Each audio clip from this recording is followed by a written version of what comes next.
C'est le moment de retrouver notre panel d'analystes de la semaine. Gilles Duceppe, Sandra Aubé, Farouk Karim et Rodolphe Hossein. Bonjour, merci d'être avec nous. Bonjour. Bonjour. Alors, commençons par la condamnation de Donald Trump. Le verdict n'a pas encore 24 heures, c'est tout nouveau. Quelles sont vos réactions face à cette décision du jury? Gilles Duceppe, je commence avec vous.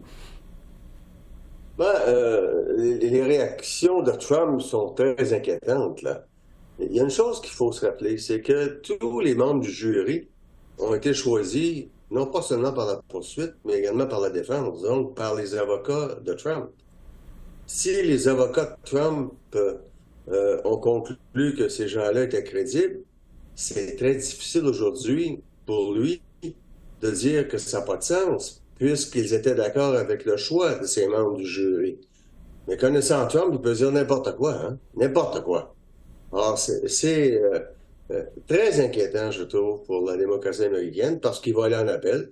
Il y a des procès plus importants encore qui s'en viennent, comme ce qui s'est passé en Géorgie quand il voulait faire changer le résultat, les événements du 6 janvier. Donc, la démocratie américaine se porte très, très, très mal. Et c'est dangereux non seulement pour les États-Unis, mais pour l'ensemble de la planète, là. Farouk, qu'est-ce que vous en pensez? Bien, les gens qui ont suivi le procès, là, les avocats et les gens qui sont plus qui ont suivi ça en détail ne sont pas surpris du verdict. Maintenant, la question, c'est de savoir quel impact ça aura sur l'élection éventuelle de Donald Trump. Évidemment, on s'en va vers un duel Donald Trump contre M. Biden jusqu'à preuve du contraire. Et à cause de la polarisation extrême, je pourrais même parler de calcification, où les deux groupes sont comme solides dans leur camp. Il faudrait voir si ça a un impact sur les chances de M. Trump de se faire élire. M. Biden est très impopulaire, donc les jeux ne sont pas encore joués pour l'équipe de Biden, qui devra identifier, à mon avis, un électeur clé, l'électeur qui a déjà voté pour Trump et pour qui un verdict de culpabilité pose un problème. Il faudra les identifier. Il faudra les amener dans notre camp pour l'équipe Biden s'il veut gagner la présidence.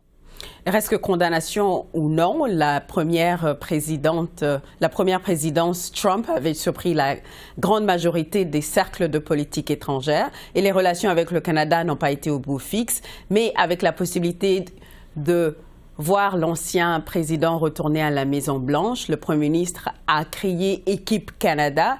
D'ailleurs, hier, je me suis entretenue avec l'ambassadrice du Canada aux États-Unis, Kirsten Hillman, qui multiplie les rencontres avec les dirigeants des États et l'équipe Trump. Comment le Canada peut mieux se préparer à une élection possible de Trump, Sandra? Je pense que le Canada a beaucoup appris de ce qui s'est passé de l'élection du président Trump. Alors, le gouvernement a certainement tenté de maintenir des relations et c'est ce que disait l'ambassadrice Hillman et c'est ce qu'elle dit sur toutes les tribunes. On a appris de ça, on a appris qu'il fallait maintenir des relations. Donc, que ce soit au niveau de l'ambassade du Canada à Washington, que ce soit au niveau des 16 autres représentations à travers le pays, les relations ont continué et elles ont été, je pense, relancées. On travaille à réchauffer le tout pour s'assurer que dans les États, dans les villes, elle mentionnait, et avec raison, je crois, c'est important que les représentants et que les communautés d'affaires, notamment, comprennent bien les liens étroits qui unissent nos deux économies. Quand on pense justement à ce qui s'était passé sous la présidence Trump, on repense à la négociation de l'ALENA qui avait commencé bien difficilement et qui était, disons, très tendue tout le long, qui a mené à le nouveau CUSMA, le nouvel accord, l'ALENA 2.0. Et c'était beaucoup de travail, mais il avait vraiment fallu montrer là, et faire argumenter que nos économies sont interreliées. Si on pense par exemple au secteur de l'automobile, quand on pense au bois d'œuvre, à la construction, ce n'est pas indépendant. Là. Donc, quand on affecte l'économie d'un côté de la frontière pour se protéger, on affecte aussi de l'autre côté de la frontière. Alors là, on vient faire l'argument en parlant des entreprises, en parlant des nombres d'emplois, en parlant des capitaux qui circulent. Donc, c'est vraiment tout un travail d'équipe et on a besoin que tout le monde mette l'épaule à la roue.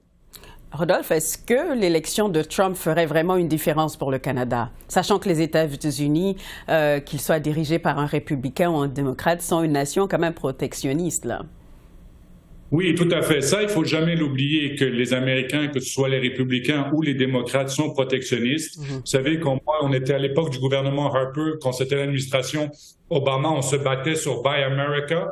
Et le message, en fait, qui est tout à fait correct de l'ambassadrice Kirsten Hillman, mais c'est un travail constant qu'il faut faire parce que même nous, à notre époque, j'ai dû faire au moins une demi-douzaine de missions aux États-Unis et c'est toujours de rappeler aux gouverneurs de chaque État, aux sénateurs, aux républicains à quel point leur économie est importante. À mon époque, c'était 35 ou 36 États américains que leur premier partenaire était le Canada. Mais oui, tout à fait, parce qu'il ne faut pas oublier que le nouvel ALENA au CUSMA, en 2026, doit être renégocié. Donc, est-ce que ce sera renégocié sous une administration démocrate ou est-ce que ce sera renégocié sous une administration Trump? C'est la première question. Et deuxièmement, il y a une sorte d'harmonisation des politiques commerciales aussi parce que on le voit actuellement concernant les tarifs sur la Chine, concernant les véhicules électriques ou concernant l'aluminium ou l'acier ou d'autres éléments. Il faut s'assurer, en tout cas, que le Canada et les États-Unis, des fois, ont des politiques communes concernant le commerce, surtout sur les véhicules électriques, par exemple.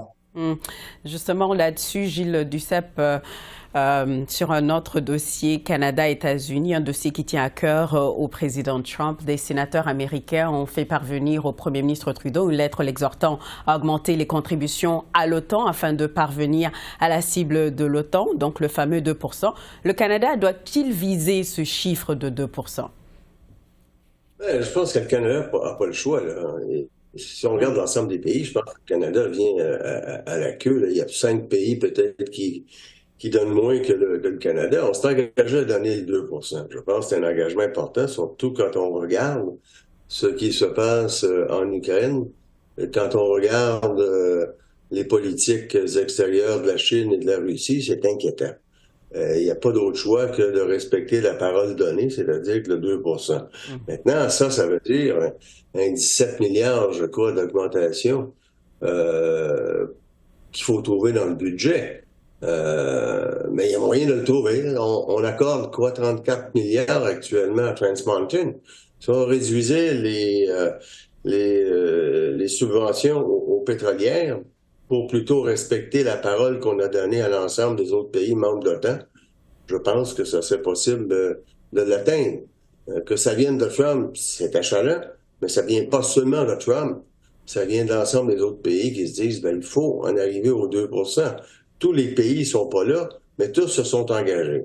Je pense qu'un engagement, c'est un engagement, puis surtout à l'international, là, on ne peut pas jouer avec ça longtemps. Rodolphe, qu'est-ce que vous en pensez?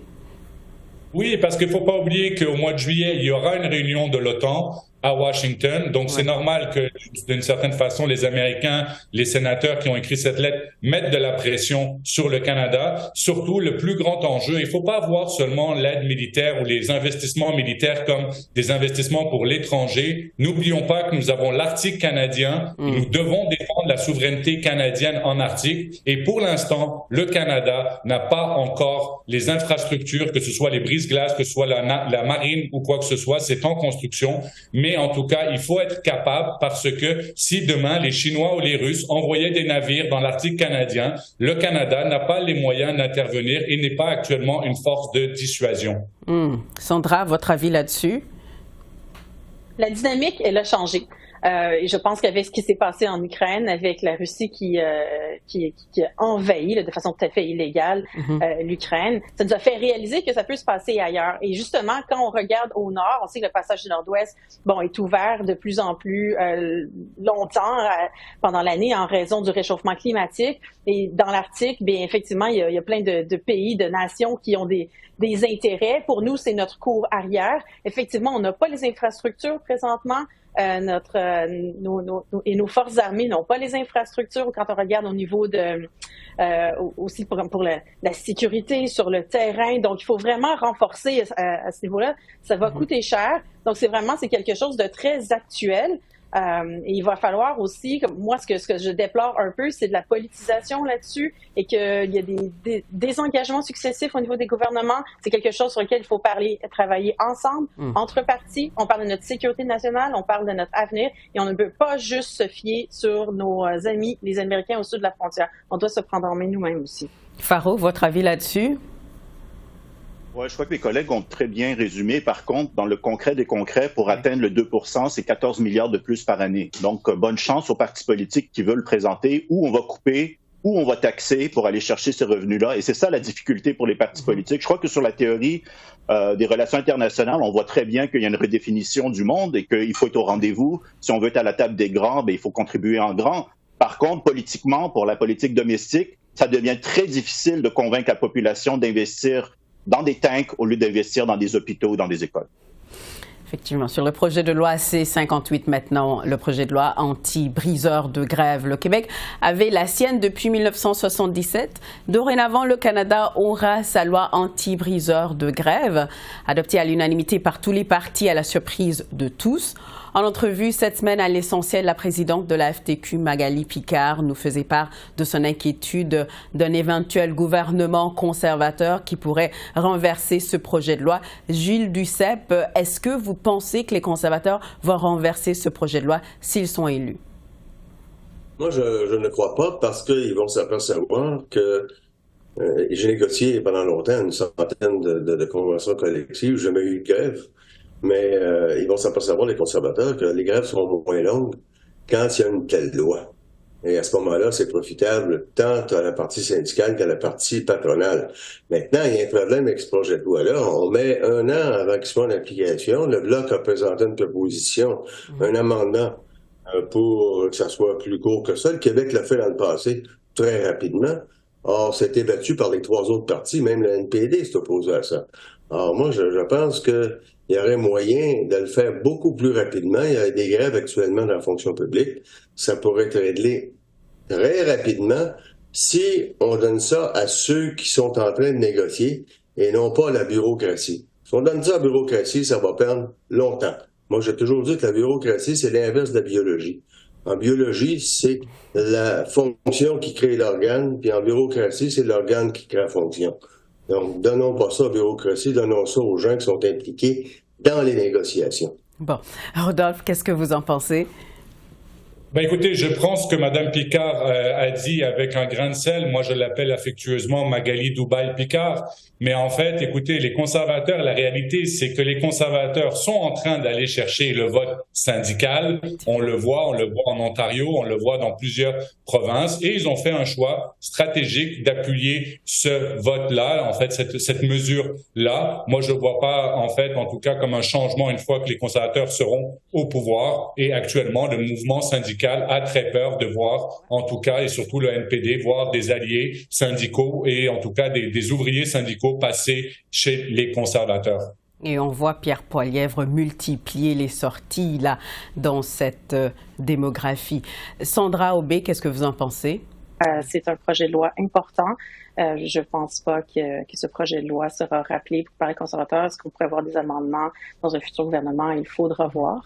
Mais dans le média, non, je pense qu'ils ont voté en faveur. Ce fut une surprise. Et puis maintenant, je pense que les partis sont nombreux à souhaiter effectivement qu'il y aura que ce projet de loi-là ira de l'avant plus rapidement que dans le délai de 12 mois. Là. Il y aura certainement des efforts qui seront mis de l'avant pour ça. Oui, Farouk Karim, est-ce que cette loi va nuire à l'économie comme le craint le patronat? Je ne croirais pas. L'expérience québécoise dit le contraire. Je crois que les derniers chiffres que j'avais vus, c'est à peu près 98% des conflits, des négociations se règlent sans conflit. Et donc, dans le reste du pays, je crois qu'ils vont être agréablement surpris. Monsieur Duceppe le mentionnait, c'est aussi bon pour le patronat, des conflits moins longs qui sont réglés plus vite, c'est bon pour tout le monde.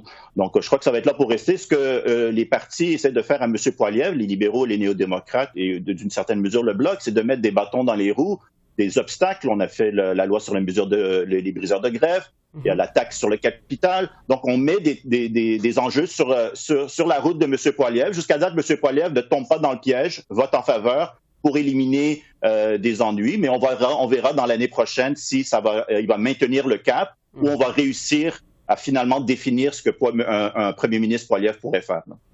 Parlons maintenant du harcèlement chez les élus. On a vu une augmentation de 800% en 5 ans. C'est ce chiffre effarant que révélait en comité sur la sécurité des élus le sergent d'armes, cette flambée d'incidents. Donc, un projet de loi visant à protéger les élus est-il vraiment nécessaire? Le Code criminel n'offre-t-il pas déjà tous les outils nécessaires aux forces policières? Gilles Duceppe.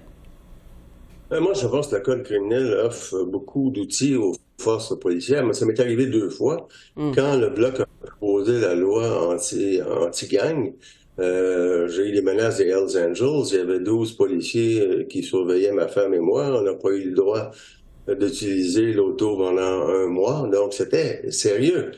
Quelques années plus tard, vers 2020, au début de la pandémie, j'ai eu d'autres menaces de mort et je ne prenais pas ça au sérieux. C'était un loup solitaire. Je me disais, c'est pas sérieux. Puis là, j'ai dit, faut faire attention parce qu'il y a des loups solitaires qui agissent. J'ai appelé les policiers. Effectivement, ils ont trouvé la personne. C'était une personne qui souffrait de problèmes de santé mentale.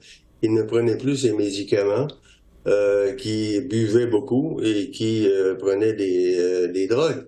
Or, ils l'ont pas mis en prison, mais ils l'ont mis en institut psychiatrique. Alors, je pense qu'il faut être très vigilant sur ça. Et quand ça se passe, avertir immédiatement les forces policières. Est-ce que ça prend autre chose que ce qui existe actuellement? Peut-être, mais j'en suis pas sûr. Pour pas brimer la liberté d'expression non plus.